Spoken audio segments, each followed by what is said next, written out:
नमस्कार दोस्तों, हम फिर से लेकर आ चुके हैं आप लोगों के लिए शाम की सभी ताज़ा और बड़ी खबरें।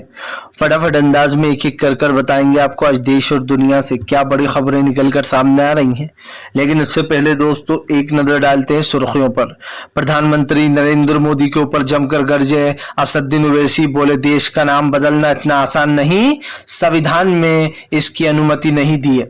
वहीं पर अगली बड़ी खबर में हम आपको बताएंगे दोस्तों, दरअसल आपको बताते चले भारतीय जनता पार्टी के ऊपर जमकर गरजे संजय सिंह, बोले बीजेपी सिर्फ इंडिया गठबंधन से डरी हुई है। जिस दिन से इंडिया नाम रखा उसी दिन से बीजेपी को इंडिया से चिढ़ हो गई है। वहीं पर दोस्तों अगली बड़ी खबर में हम आपको बताएंगे, दरअसल आपको बताते चले 2016 में एक बार ये मामला जा चुका है सुप्रीम कोर्ट में नाम बदलने का। बताएंगे उस वक्त जज साहब ने क्या कहा था। वहीं पर दोस्तों मुजफ्फरनगर टीचर पर सुप्रीम कोर्ट हुआ सख्त। आपको बताते चले टीचर ने अन्य समाज के यानी मुस्लिम समाज के बच्चे को दूसरे समाज के लोगों से पिटवाया था, जिसके बाद अब सुप्रीम कोर्ट ने फटकार लगाई है और योगी सरकार से प्रशासन से जवाब मांगा है। वहीं पर अगली बड़ी खबर में हम आपको बताएंगे, राजस्थान में जमकर गरजे मल्लिकार्जुन खड़गे, बोले इनकी राजनीति सिर्फ हिंदू मुसलमान की, इन्होंने आज तक देश का कोई विकास नहीं किया, सिर्फ हिंदू मुसलमान पर चुनाव लड़ते हैं। वहीं पर दोस्तों मध्य प्रदेश में मामा शिवराज के साथ कर दिया है जो कमलनाथ ने खेल। दरअसल आपको बताते चले दोस्तों, पहले तो जो है यहाँ पर धीरेन्द्र शास्त्री, उसके बाद अब जो है पंडित प्रदीप मिश्रा को लाकर हिंदू वोटर्स को साधने में लग गए कमलनाथ। वहीं पर अगली बड़ी खबर में हम आपको बताएंगे दोस्तों, बीजेपी को बड़ा झटका। आपको बताते चले नेताजी सुभाष चंद्र बोस के बेटे ने बीजेपी को जमकर लगाई लताड़। दरअसल कल उन्होंने इस्तीफा दिया था, आज खरी खोटी सुना दी है। वहीं पर अगली बड़ी खबर में हम आपको बताएंगे, राहुल गांधी की भारत जोड़ो यात्रा का 1 साल पूरा हो गया दोस्तों। 365 दिन में राहुल गांधी ने देश की राजनीति बदल दी। बताएंगे कैसे राहुल गांधी ने न सिर्फ अपनी छवि बदल ली थी, बल्कि मोदी सरकार के लिए राहुल बन गए सबसे बड़ी चुनौती। वहीं पर अगली बड़ी खबर में हम ये भी बताएंगे दोस्तों, आपको बताते चले विपक्ष ने एकजुट होकर बनाया प्लान, 5 दिन के स्पेशल सत्र में इन मुद्दों को दी जाएगी सबसे ज्यादा हवा। तो तमाम खबरें फटाफट अंदाज में देंगे, एक एक कर देंगे। फिलहाल चलिए बढ़ते हैं सबसे पहली और सबसे बड़ी खबर की ओर। दरअसल दोस्तों आपको बताते चले, प्रधानमंत्री नरेंद्र मोदी के ऊपर जमकर गरजे असदुद्दीन ओवैसी, बोले देश का संविधान बदलना आसान नहीं, देश का नाम कोई भी नहीं बदल सकता। आपको बताते चले असदुद्दीन ओवैसी ने इस पर अपनी राय दी है। उनका कहना है कि अब तक अगर प्रधानमंत्री को भारत से इतना ही प्यार है तो उन्होंने अब तक जो है यहाँ पर इंडिया नाम को हटाया क्यों नहीं। अचानक से विपक्ष ने अपना नाम इंडिया रख लिया, सिर्फ इसलिए बीजेपी वाले इंडिया नाम का विरोध कर रहे हैं। ओवैसी ने कहा कि भले ही विपक्ष ने हमें उनकी बैठक में मीटिंग में नहीं बुलाया, लेकिन ये गलत है। प्रधानमंत्री सिर्फ और सिर्फ इंडिया का अपमान कर रहे हैं। वो सिर्फ ये देख रहे हैं कि उनका नुकसान हो रहा है, इसीलिए इंडिया को जो है अपमानित किया जा रहा है। दोस्तों हमारी सबसे बड़ी जीत तो यही है कि जब भी पाकिस्तान को इंडिया टीम हराकर आती है तो हम जो है यहाँ पर देखिए किस तरीके से नारे लगाते हैं। लेकिन बीजेपी ये भूल गई कि हमारे देश की टीम का नाम ही टीम इंडिया है। अब दोस्तों कैसे बीजेपी इसको चेंज करे।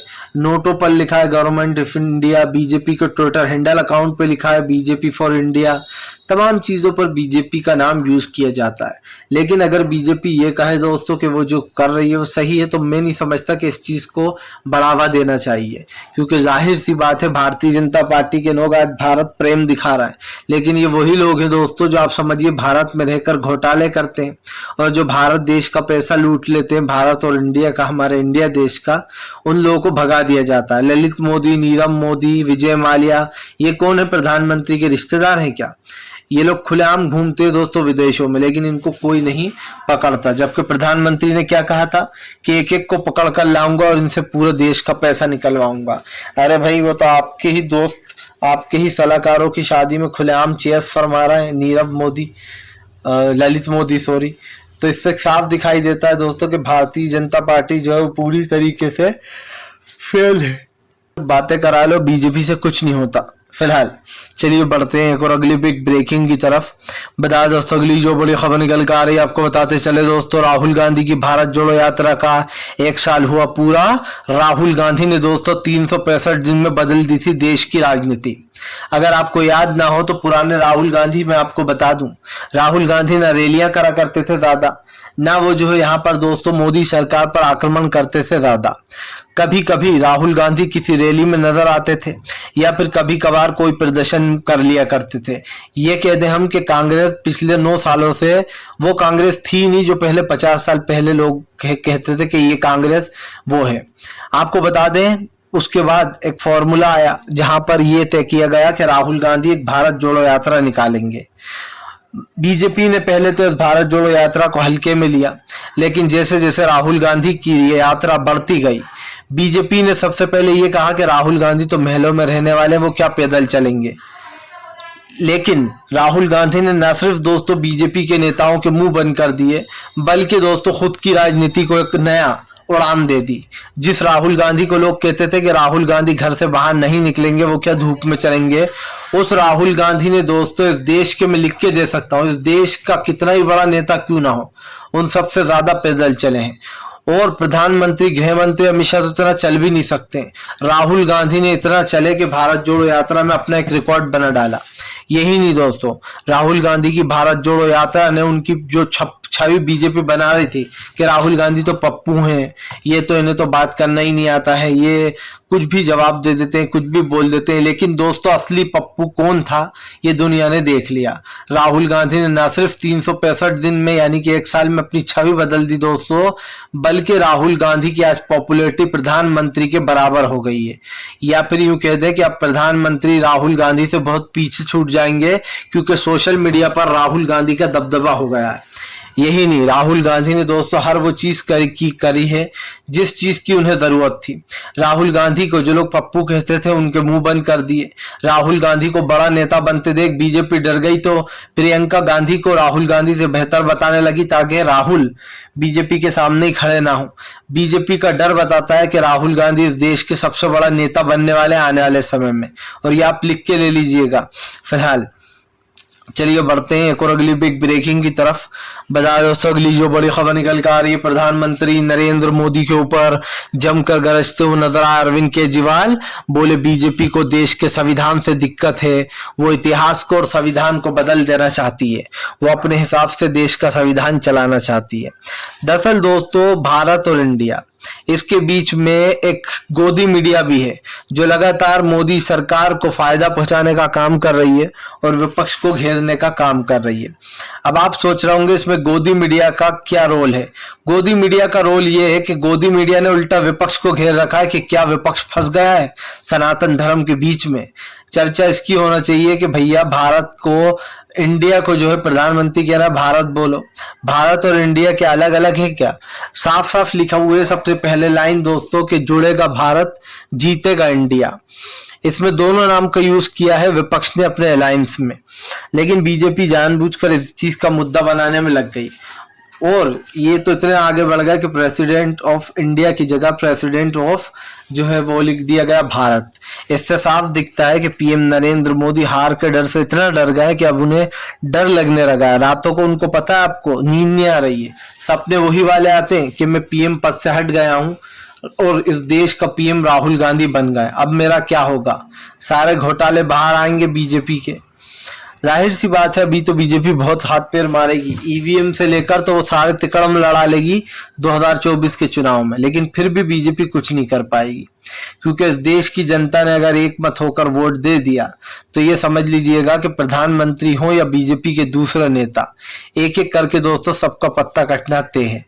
फिलहाल ये एक तो चीज साफ है दोस्तों कि भारतीय जनता पार्टी चाहे कुछ भी करे वो देश की राजनीति में फिट नहीं बैठ रही है और इसीलिए देश जनता बाहर करेगी। फिलहाल चलिए बढ़ते हैं एक और अगली बिग ब्रेकिंग की तरफ।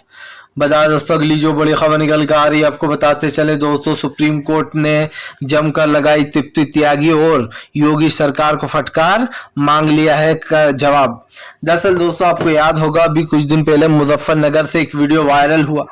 उस मुजफ्फरनगर के वीडियो में दोस्तों टीचर ने बच्चे को जमकर दूसरे बच्चों से पिटवाया। बच्चा मुस्लिम समाज का था, मुस्लिम समाज के बच्चे को पिटवाकर, दूसरे छोटे बच्चों से पिटवाकर ये वीडियो सोशल मीडिया पर वायरल हो गया। जब वीडियो वायरल हुआ तो बवाल मच गया।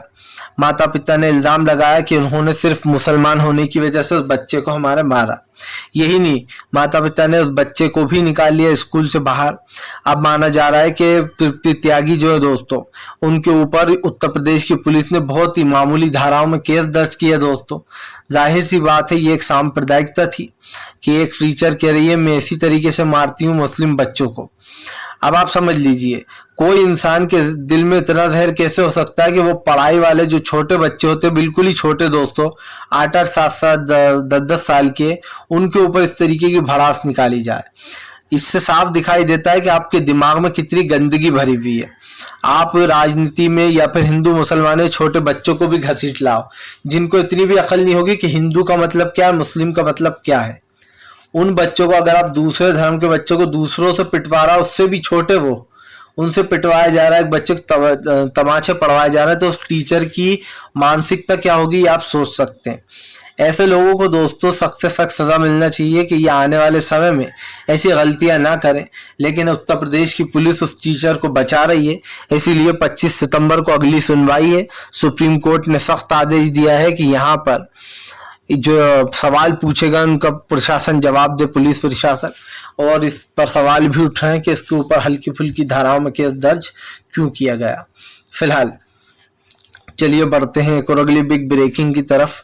बताया दोस्तों, अगली जो बड़ी खबर निकल कर आ रही है आपको बताते चले दोस्तों, मध्य प्रदेश में मामा शिवराज के साथ कर दिया कमलनाथ ने खेल।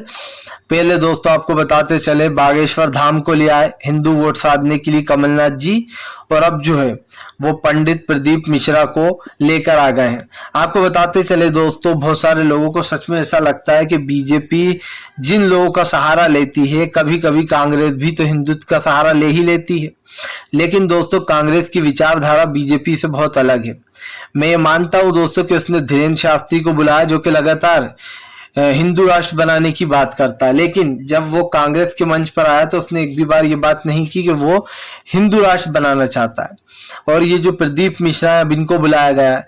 दरअसल दोस्तों इस बात को झुठलाया नहीं जा सकता कि राजनीति में सरकार बनाने के लिए बहुत उठापटक करनी पड़ती है। कभी कभी दोस्तों हिंदुत्व की भी थोड़ी बहुत राजनीति करना पड़ती है, हिंदू भाइयों को बताने के लिए कि भैया हम हिंदू विरोधी नहीं है। क्योंकि बीजेपी दोस्तों ये साबित करना चाहती है कि कांग्रेस और तमाम जितनी भी पार्टियां हैं, सिर्फ कांग्रेस की बात नहीं कर रहा हूं, चाहे आम आदमी पार्टी है, दूसरी पार्टियां, ये हिंदू विरोधी हैं।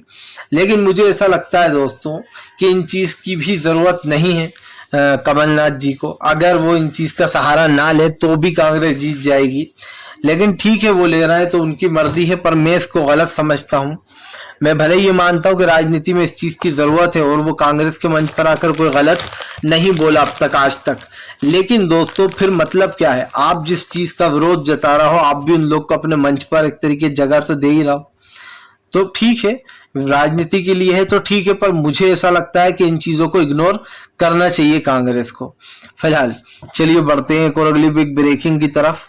बताया दोस्तों, अगली जो बड़ी खबर निकल कर आ रही है आपको बताते चले दोस्तों, बीजेपी को लगा बड़ा झटका। ममता बनर्जी ने बीजेपी के खिलाफ खोला मोर्चा।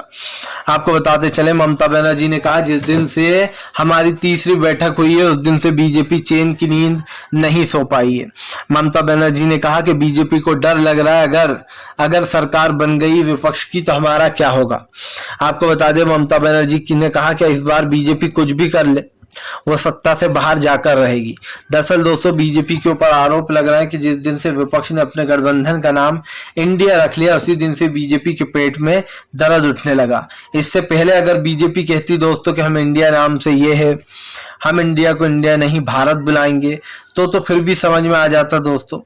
लेकिन जो बीजेपी कर रही है दोस्तों वो इस वक्त मेरी समझ से तो बाहर ही है, और जाहिर सी बात है आपकी समझ से भी बाहर होगा। क्यों होगा? क्योंकि दोस्तों अगर आप बात करते हो कि देश इंडिया नहीं है भारत है, तो फिर आप इतने दिनों से क्या कर रहे थे, सवाल ये है। और भारतीय जनता पार्टी के नेताओं की वाणियां तो आपने सुनी है, अजीब अजीब चीजें बोलते हैं जिसका कोई मतलब ही नहीं है। लेकिन मुझे एक चीज समझ में आ गई है दोस्तों कि फिलहाल भारतीय जनता पार्टी पूरी तरीके से इंडिया नाम से डरी हुई है। ममता बनर्जी ने कहा कि विपक्ष को सिर्फ विपक्ष के नाम से घबराई हुई है बीजेपी। और दोस्तों यहाँ पर जो एक बात कही है आपको पता होगा ध्रुव राठी दोस्तों एक यूट्यूबर है, वो भी ध्रुव राठी ने बहुत अच्छा एक ट्वीट करा, उनका ट्वीट मुझे बहुत पसंद आया। ध्रुव राठी ने लिखा कि अगर विपक्ष अपना नाम इंडिया हटाकर मोदी रख देगा तो मोदी जी अपना भी नाम बदल देंगे। और ये बात दोस्तों, ये ट्वीट बिल्कुल सही किया है ध्रुव राठी ने, क्योंकि इस बात में दोस्तों बिल्कुल वो नहीं है कि भारतीय जनता पार्टी बिल्कुल इसी तरीके के काम कर रही है। मोदी जी सलाह देते फिर रहे हैं लोगों को सनातन पर और जो है यहाँ पर भारत इंडिया पर। पहले आप खुद सलाह लीजिए, आप देश को किस ओर ले जा रहा है। फिलहाल चलिए बढ़ते हैं एक और अगली बिग ब्रेकिंग की तरफ। बताया दोस्तों अगली जो बड़ी खबर निकल कर आ रही है, आपको बताते चले दोस्तों, घोसी उपचुनाव में हो रही चर्चा, अखिलेश ने लगाया आरोप, बीजेपी ने कई जगह की है धांधली। आपको बताते चले दोस्तों, घोसी चुनाव को लेकर काफी चर्चा है मची हुई है। आपको बता दें एक तरीके से ये भी देखा जा रहा है कि विपक्ष और ये जो आने वाला चुनाव है इसको लेकर जो है यहाँ पर काफी कुछ होने वाला है। दरअसल दोस्तों एक चीज तो साफ है कि आने वाले चुनाव को लेकर बीजेपी हो या बीजेपी के नेता आपस में जो है यहाँ पर घिर चुके हैं। आपको याद होगा कि अभी घोसी चुनाव जब हुआ तो विपक्ष ने यह आरोप लगाया है कि भारतीय जनता पार्टी जो है वो आने वाले समय में इस चीज को रोकने का काम करेगी कि जो चुनाव होने वाला है दोस्तों वो एक बहुत ही हिंसक चुनाव होगा और ये जिताने की कोशिश की जाएगी, हिंदू मुसलमान का माहौल बनाया जाएगा। ये बात बार बार विपक्ष की तरफ से कही जा रही है और विपक्ष ये बात यूं ही हवा में नहीं कर रहा है। विपक्ष को अंदेशा है दोस्तों कि फिलहाल राम मंदिर से लेकर तो बीजेपी किसी चीज पर भी अटैक करवा सकती है। और ये मैं नहीं कह रहा हूँ, ये सत्यपाल मलिक ने आरोप लगाया है। तो सत्यपाल मलिक के बाद कई और नेताओं ने कहा है कि बीजेपी इस चुनाव को हिंसक बनाने के लिए कुछ भी कर सकती है, क्योंकि उसे 2024 का चुनाव वो जीतने की कोशिश करेगी, लेकिन ऐसा वो कर नहीं पाएगी। एक चीज तो साफ है दोस्तों, भारतीय जनता पार्टी के नेताओं की बुरी हालत हो चुकी है और इस वक्त दोस्तों बीजेपी के नेता सोच में पड़े हुए हैं कि आखिरकार अब किया जाए तो क्या किया जाए, क्योंकि भारतीय जनता पार्टी को दोस्तों पता ही नहीं है कि आने वाले समय में बीजेपी के परखच्चे उड़ जाएंगे। इंडिया की आंधी में बीजेपी ऐसे उड़ेगी दोस्तों जैसे कर्नाटक में बीजेपी उड़ गई थी, बस सेम टू सेम वही हाल बीजेपी का लोकसभा में होने वाला है। बीजेपी और प्रधानमंत्री मोदी पूरी कोशिश कर रहे हैं जनता को बरगलाने की, लेकिन मैं भी जनता से उम्मीद करता हूं कि इस बार जनता बीजेपी को एक ऐसा मुंहतोड़ जवाब दे कि वो हिंदुत्व की राजनीति को दोस्तों छोड़ ही दे, क्योंकि बीजेपी ने इस राजनीति को अपना कल्चर बना लिया है। उसको लगता है कि अरे हम ये राजनीति कर रहे हैं तो लोग हमें पसंद कर रहे हैं। फिलहाल चलिए बढ़ते हैं एक और अगली बिग ब्रेकिंग की तरफ। बताया दोस्तों अगली जो बड़ी खबर निकल कर आ रही है, आपको बताते चले दोस्तों, प्रधानमंत्री नरेंद्र मोदी के ऊपर संजय सिंह ने निकाली भड़ास, बीजेपी को बताया दलित विरोधी। आपको बता दें संजय सिंह का कहना है कि बीजेपी बार बार साबित करती है कि वो दलित विरोधी है। दरअसल दोस्तों बीजेपी के ऊपर आरोप लग रहे हैं कि बीजेपी दलित विरोधी सरकार है, वो बाबा साहब अम्बेडकर के दिए हुए नाम इंडिया को हटा देना चाहती है। आपको बताते चले दोस्तों बीजेपी के ऊपर यह आरोप लग रहा है कि बाबा साहब अम्बेडकर ने ही देश का नाम इंडिया टू भारत रखा था, लेकिन बाबा साहब अम्बेडकर के चीजों पर बीजेपी जो है यहाँ पर वो कब्जा करने की कोशिश कर रही है। लेकिन एक चीज तो साफ है दोस्तों कि भारतीय जनता पार्टी पूरी तरीके से फेल हो चुकी है और दोस्तों भारतीय जनता पार्टी को इस चीज से दिक्कत हो रही है कि फिलहाल बीजेपी जो है वो देश में क्या कर रही है। लेकिन आपको एक चीज तो पता ही होगी कि भारतीय जनता पार्टी के नेता दोस्तों किस तरीके की चीजें कर रहे हैं और ऐसे में दोस्तों भारतीय जनता पार्टी फेल भी हो चुकी है। आने वाले समय में आप देख लीजिएगा, उत्तर प्रदेश हो या फिर तमाम जगह, हर जगह बीजेपी बुरी तरीके से फेल होगी, क्योंकि मुझे एक चीज तो समझ में आ गई है कि बीजेपी के नेता दोस्तों आज हमारे देश की राजनीति को खत्म करने की फिराक में है और भारतीय जनता पार्टी इस देश की दोस्तों एक ऐसी पार्टी बन चुकी है जो देश में सिर्फ धर्म के नाम पर अब तक टिकी हुई है। मुझे पक्का यकीन है अगर दोस्तों वो धर्म से हटकर बात करती तो बीजेपी पूरी तरीके से फेल हो चुकी और ऐसे में दोस्तों अब बीजेपी कहीं ना कहीं पूरी तरीके से फेल हो भी चुकी है। फिलहाल वीडियो अच्छा लगे तो लाइक ज़रूर कीजिएगा ताकि हम ऐसे वीडियो दोस्तों आपके लिए लाते रहें और आप जो है हमसे जुड़े रहें। फिलहाल ज़्यादा से ज़्यादा इस वीडियो को शेयर कीजिए, लाइक कीजिए और दोस्तों अगर आपको हमारा वीडियो अच्छा लगे तो जो है यहाँ पर हमारे चैनल को ज़रूर